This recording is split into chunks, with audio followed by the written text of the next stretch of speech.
He would simply call it as it would simply be called as heaven.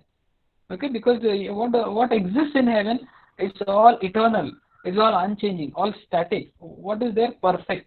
You have seen the images of the kind of images that are presented in the films when heaven is shown. It's all white and beautiful. There's nothing ugly present in heaven. So, and what is that? It's all original. This original thing I will speak to you in the next slide, because that's associated with our the representation of our art, and that's literature. So, but all good is present in heaven, and that's the world of ideas and forms. But contrastingly, uh, Plato does not believe in the existence of God, because he would say uh, religion is associated a lot with emotions. It does not give you a chance and opportunity to reason, and that would go against the foundations of his philosophy, which is based purely on reason. Therefore, probably he wouldn't want to also give a name like heaven. But I told you, if you give this to a religious man and say these are things present in the world of ideas and forms, he would immediately say, ah, that is what Plato calls, but we call it as uh, heaven. So that's simple. So again, I told you in the previous class, the only quality, if you are going to talk of the quality of God, then that should be immutability, or he shouldn't be changing. He cannot change. The minute who changes, humans will change. God cannot keep changing every now and then.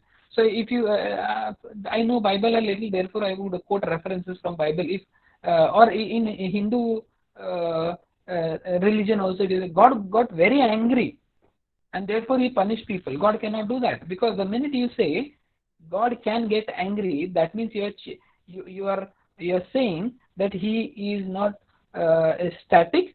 He constantly can get angry and can also begin to love someone more. He cannot. His love is constant. His anger, if it is there, is also constant. The whole existence of God has to be constant. Constant. Only then he would be called as God. Immutability. And as opposed to that, humans are mutable. They will keep changing. So you see, in the physical world, in the world where we live, what is there? Changing. It's momentary. It's dynamic. All these things you see. There's a lot of imperfection. Everything is sort of always imperfection. Everything is only imperfect. I think you all are studying. I don't know if you all are studying right now, but or you all have studied last year. One of you could just unmute and tell me. Did you all study the play Haivadana by Girish Karnad? Yes, sir. You all have already studied. You all have already studied. So look at that play. Look at that play. I don't know. You may have seen at that play from different angles, but this is how I looked at it. You see, there are about three very important characters. I think I don't remember exactly the names, but I think Padmavati is the lady's name, and there are two men. One is Kapila, and there's one more. If you look at those three people, three main characters, they're all incomplete in themselves. They're all incomplete. Everybody is incomplete. One person has the brains but does not have a physical body to match it, and then other person has the body and doesn't have the brains, and all these kinds of imperfections you have. What happens? You switch over the heads, and then you have perfect kind of a creatures. Okay, so you see this kind of imperfection almost in everything, and so what do you have? The next point is accidents. What do you have on the in the physical world? It's only the accidents, and therefore so you have corresponding qualities of changing, momentary, dynamic, impermanent, all these kind of accidents. Duplicate copies. So where are the originals? Originals. Originals. Original of everything exists only in the world of ideas and forms.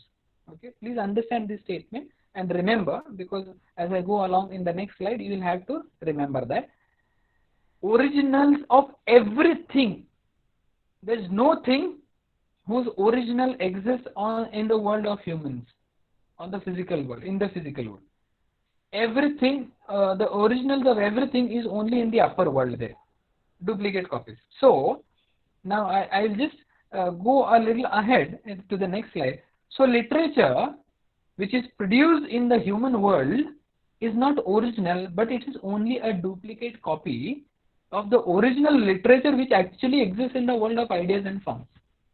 Okay. So what happens? Because you are only looking at you're only looking at uh, you're only looking at something that is, yeah, Hadina reminds me of that, uh, Padmini, I said Padmavati. Okay. So what do you do? You're looking at the duplicate version of the original literature that is existing in the world of ideas and forms. So what happens as a result of that duplicate literature that you're looking at? So the kind of metaphors that Plato uses to refer to the things of the world. They are illusory, or this world is nothing but an illusion. You see, that also answers Kaushik's question, which he had asked few days back, when he said, why do people follow certain ideas even when they know that they are wrong? And I had asked him if he meant something like Hitler. He said yes. So why do people follow? That's because of illusion. Because we are under the illusion that this person, what he is talking, is right, but probably he may not be wrong. He may not be right. He is wrong. So illusory. The thing that we are looking at, the thing that we are looking at, may not actually be existing there. And some philosophers go to another extent, saying the whole world in itself is a dream. Okay, you are in sleep and you're just dreaming. So when you get up, probably you may think, oh, I was dreaming all this while, and your death could be leading to your awakening or rising also. So optics only something that appears to your vision, something that appears to you. Otherwise there is nothing beyond that. There is, if you all want to, you can go and refer to Plato's allegory of a cave. Okay, allegory of a cave, which will give you a lot of insight into this. Okay, I am not going to talk of that, but you can do this, a very little reading on allegory of a cave by Plato, which will exactly give you insights into how he considers world as illusion, optics, and shadows. So shadows are not supposed to be real. So there is a real person whose shadow actually falls. So shadows are not real, but the human person. So that original person is in the upper world.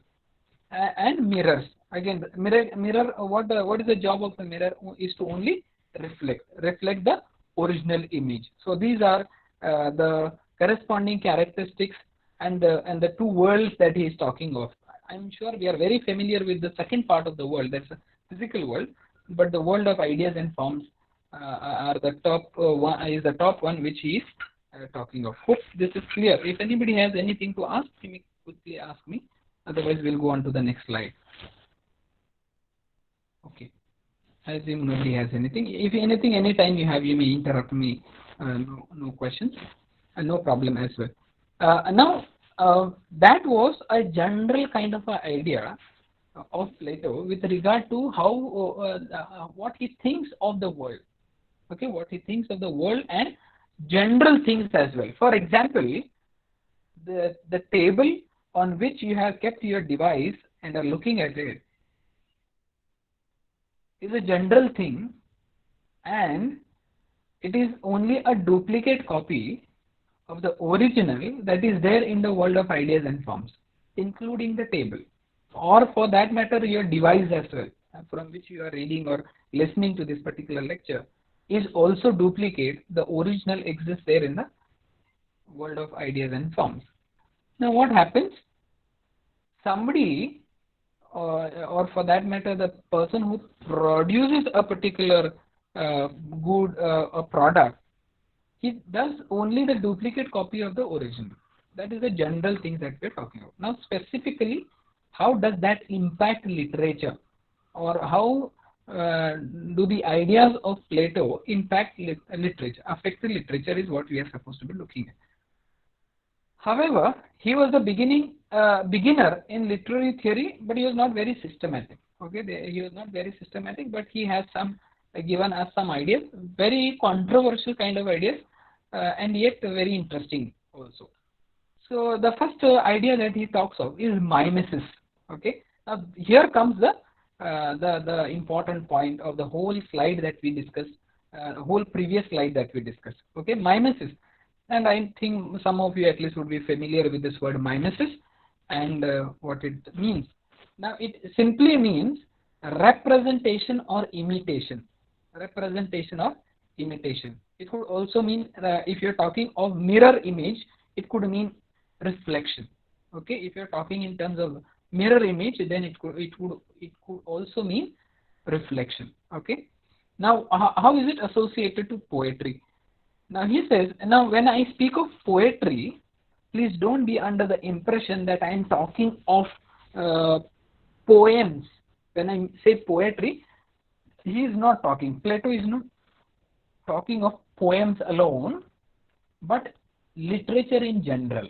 Okay, until from Plato, and then we go to Aristotle, and then we'll go to Horace. But Horace we are not studying. But all these people talk of literature in terms only of poetry. Okay, say they talk of poetry. So poetry here means it's generally literature, and not just poems. So what does he say of poetry? He says poetry is mimesis of nature, copy of the physical world. So see now the original of poems, any poem that is actually produced on the earth or in the physical world, is just an imitation or representation of the original poem that exists in the world of ideas and forms.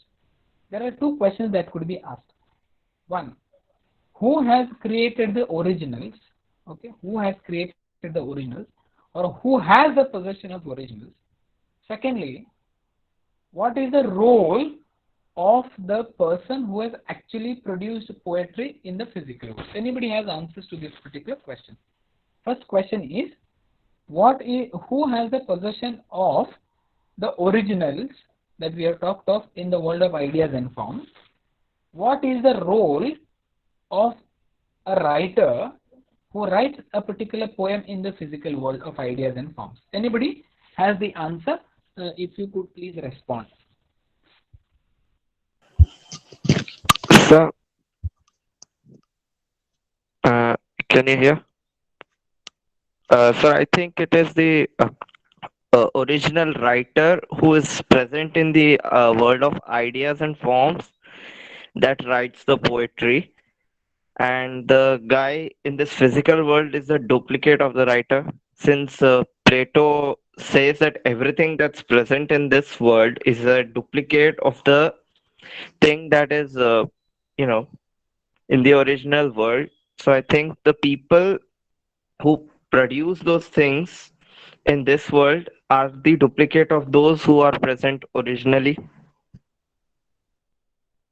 That's too much of an imagination. That's wonderful. But so if there is Ashish writing a poem in the physical world, there's the original Ashish who is writing the same poem in the world of ideas and forms. I hope that's what you meant, Ashish. Yes? Uh, yes, sir. Yes, wonderful. That's I appreciate your power of imagination. Anybody else? Anybody else? Somebody who is not responding all this while, please respond. I shouldn't be calling your names. And then there are some people, if I call, they will. Akshata Bhatt. What do you think? Who is uh, who has the possession of the originals, and what is the what is the role of that particular poet who produces poetry in the physical world? You hope you understand the second question. Like Akshata Bhatt is writing a poem, you are just imitating, you are just producing the duplicate copy of the original there. So what is your role? Akshata? But oh, she is not there.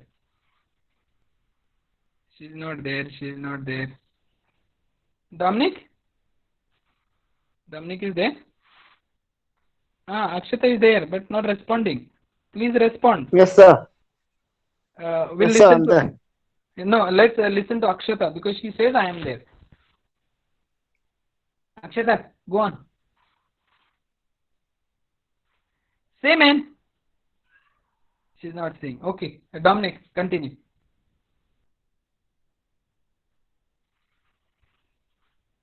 Dominic, continue.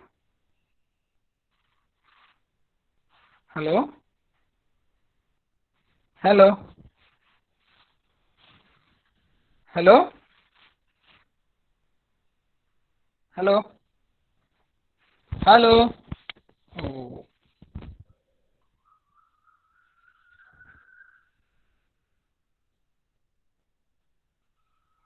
okay, I can't. Network problems, I think, yes. Can you hear me now? If Dominic can hear me, you can answer. Can Dominic? Yes, I can hear you. Okay, Dominic, go on then. Okay, I think Dominic is also having some network issues. Somebody who has has network proper network can please answer. Anybody? Parvati has good network.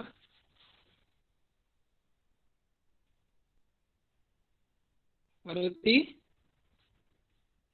No. Parvati only is not there. Sir? Parvati also is not there, I think. Okay. Anybody? Sir. Yeah, you have responded. I think someone. Yeah, Ashwati says a higher power, someone who is not a part of the physical world. Sir, I'm not sure. Don't have to tell me the last part because. Sir, Yes, yes. Tell me. sir, I have a question. Um, Okay. this question is, so humans are part of the physical world, right? Exactly. And there is another world called where there are ideas and all. Correct. Correct. Correct. Okay, so how come ideas exist without human beings? No, no. Now, Like, how can, yeah, yeah. Okay. How can ideas exist without yeah, humans? without humans? Correct. And how come those ideas are original than what is happening in the physical world? Okay. We All can say right. that up to some extent, those ideas influence the physical world. Okay. But I think to coexist, I think both are equally important, and not that the originality will be given only to ideas. I mean, the world of ideas. All right. All right. Okay, I'll answer your question, Kaushik. So you say, how do ideas exist there without without humans, right? Correct, no? First, Yes, sir. that's the first question. I'll give you one example, and probably if it will be clear to you. One,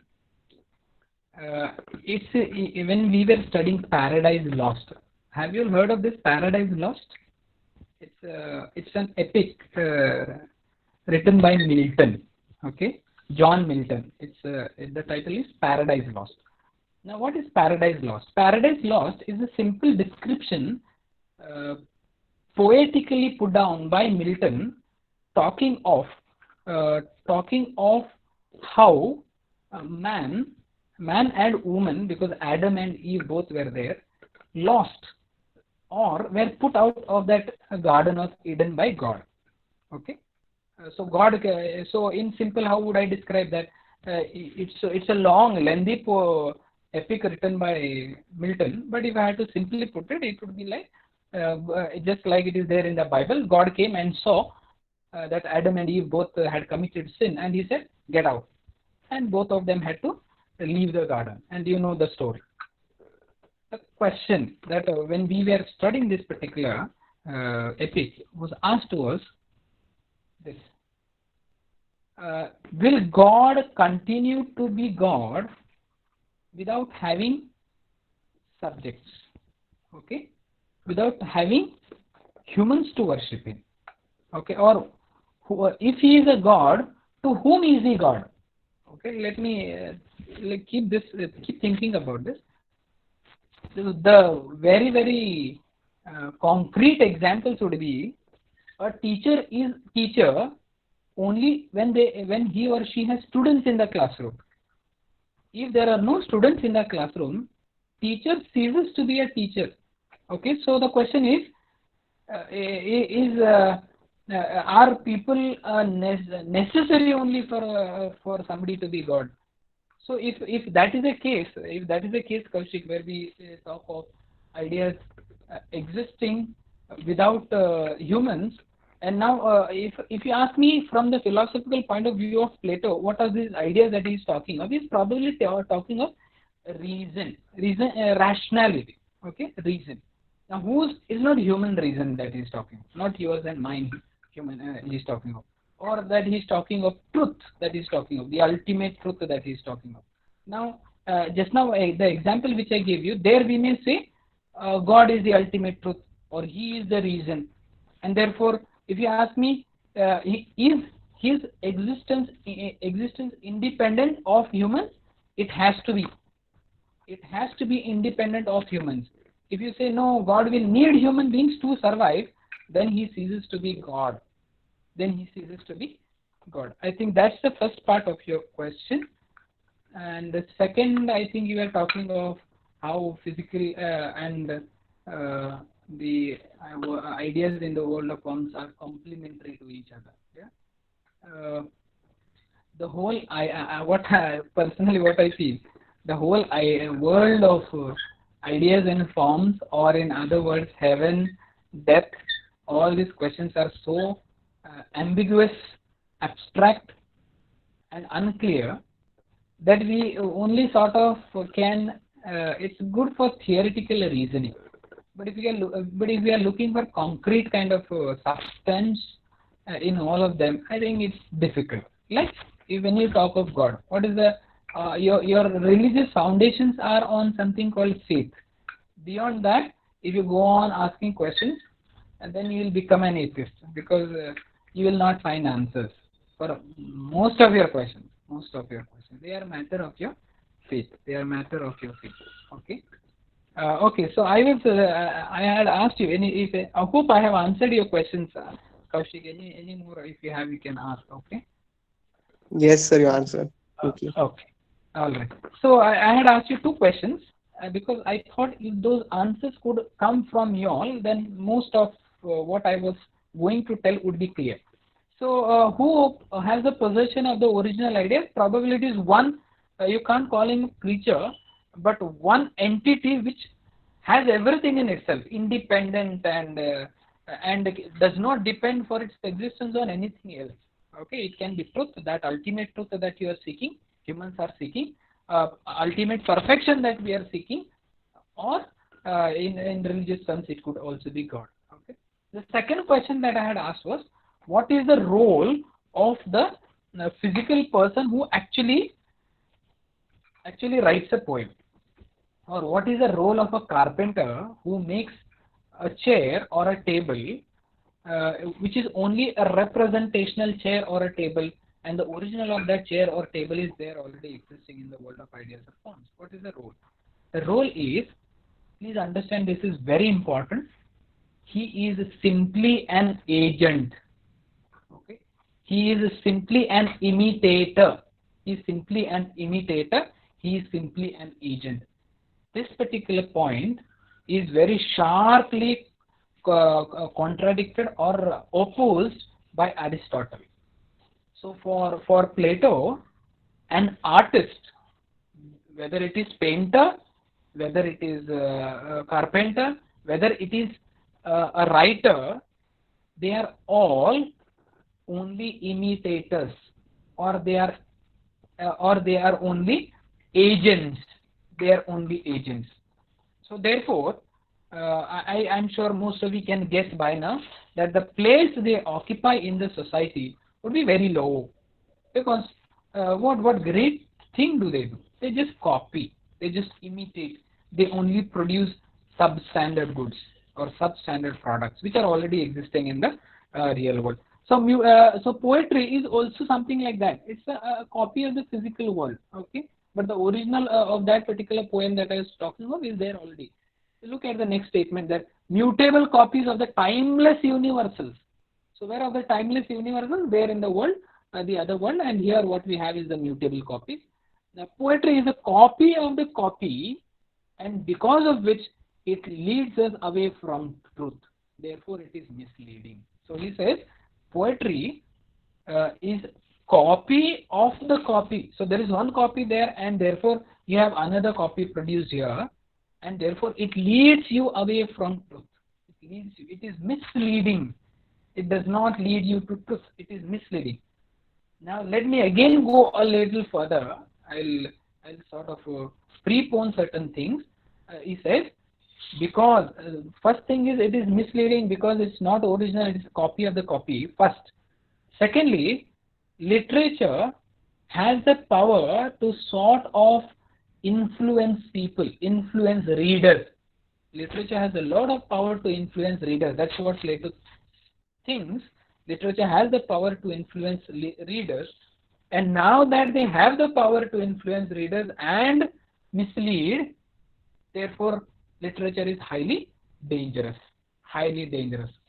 Because of which he says, he makes a claim, he did not want to have any poets in his kingdom or in his republic. It's not kingdom, but sorry, it is republic, or the nation that he wanted to build. I told you, he founded that academy where he wanted to have philosopher rulers.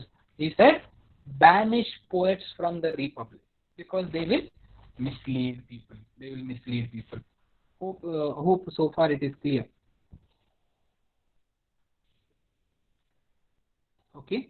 What does so that's the whole idea to do with Plato's idea of world of ideas and forms, and that's contrasted with the physical world, and then how it is associated, very closely associated with the poetry, which we now call as literature. So that is what you see in that last two slides. Okay, and in the next, I think we have another 3 minutes now. Plato, what does he think of poetry and poets? I think I have already preponed that particular idea, so let me simply read that out. Socrates is not philosopher that he is talking of, okay? All these ideas of Plato are found in his book Republic. I think I had put it down, but Republic, which where there are 4 interlocutors. It's a conversation that's happening between 4 characters. Out of that 4 characters, one of them is Socrates. It's not a reference to Socrates the philosopher, but it's a Socrates, the character that is created by Plato in his book Republic. Okay, Socrates says, while there is a conversation happening between the 4 interlocutors that I told you, Socrates maintains it is not an art, it is a form of divine madness. What is not an art and what's a form of divine madness? Poetry. Poetry is not an art. So if it was an art, then the one who produces that art would be called an artist. But here he does not call them an artist, but he simply calls them as imitators, as an agent. So why it is called a form of divine madness? That's what I told you a little while ago, that he did not believe in the existence of the superpower called God, but he said, and even if, why? Because all that's based on religion, that's more to do with emotions. And the minute you become emotional, your intellect gets blinded. You have closed your eyes from looking anything beyond the reality that is actually shown to you. So therefore, it's a kind of a divine madness, poetry. So therefore, it's not an art. So how does he define poet? It's an airy thing, winged and holy. He is not able to make poetry until he becomes inspired and goes out of his mind. So he is an airy thing. A poet is an airy thing and holy, and he is not able to produce any poetry until he becomes inspired from the higher creature, or inspired from somebody who is higher than him. And that particular so therefore the poet loses his mind. He does not use his mind. Somebody puts something in his mind, or some higher creature puts the things in the mind of the poet, and the poet becomes an instrument or a tool from which things would emanate, in terms of poetry, in terms of furniture, in terms of painting, in terms of whatever good qualities or communicator that you talk. All these things would emanate from a poet, but poet becomes only an instrument. He becomes a tool from which things can emanate. So able to make poetry until he becomes inspired. So is a poet capable of producing anything independently or on his own? The answer when it comes to Plato would be no. He cannot. A poet is incapable of producing anything on his own. Okay, anything on his own. So this whole debate continues whether poetry is a craft or an inspiration continues. It continues even to this day, and different people would take different stands, and some of them would say it's just simply inspiration, and others would simply say it's a craft. It has to be a craft. That's what people debates still continues, and you have enough number of people on both sides. Not just poetry, but criticism also is divinely inspired. Criticism is something that we are right now talking about. Way of looking at things. It's also emotional, and then inspired by the higher creature that I was talking of a while ago. Now he is talking of this is the metaphor of magnet. So he says this is how he says. So you have this Sir, God. Oh yes. sir, what do you mean by divinely inspired, sir? Like, what does it Inspired. precisely mean? Precise meaning would be God. Okay. Somebody, if you are a religious person, then it would mean God. If you are not, if you say no, I don't believe in God, so what is the next? Next is whatever creature. Now, how do you answer the atheist of the existence of the world? You would say some higher power is there. Like I think you use the word there. Yeah, somebody. If you don't want to call it God, then it would be higher power. It would be higher power. Okay. Okay, Kaushik? Yes, sir. No, are you confused? A tad bit, but I'll get there, I think, so, sir. Let's Oh, move on. oh, okay. You just keep thinking about it. Maybe. Um, Yes. Sir, can I didn't understand the part where in the second point where he says he becomes inspired and goes out of his mind. Hmm. How can a person be inspired and crazy at the same time? Correct. All right. One. Hanina has asked some question. Let me just read that out, and then let me see if I can answer that. I may sound stupid, but I think since we are talking about two worlds, maybe the world of ideas and forms are basically the imagination, and it's original because there aren't sufficient words or expressions as such in the real world to express it. Thus, it is called as a copy. Okay. Hanina has gone much beyond what we are going to talk. That's why I don't know if you have seen in that Sir, portal. Yes, Kaushik. sorry to interrupt, but I think the Yes. time is up, sir, for the next Oh, class. all right. Please. So this question, Hanina's and Ashwati's question, we will take up in the next class. Okay? Because last time I had not answered your questions. I thought if I don't answer this time as well, then you all may think this fellow is going without answering. That's why I just went 3 minutes I have taken, but I would stop it now. Okay? So thank you so much for listening. See you all in the next class.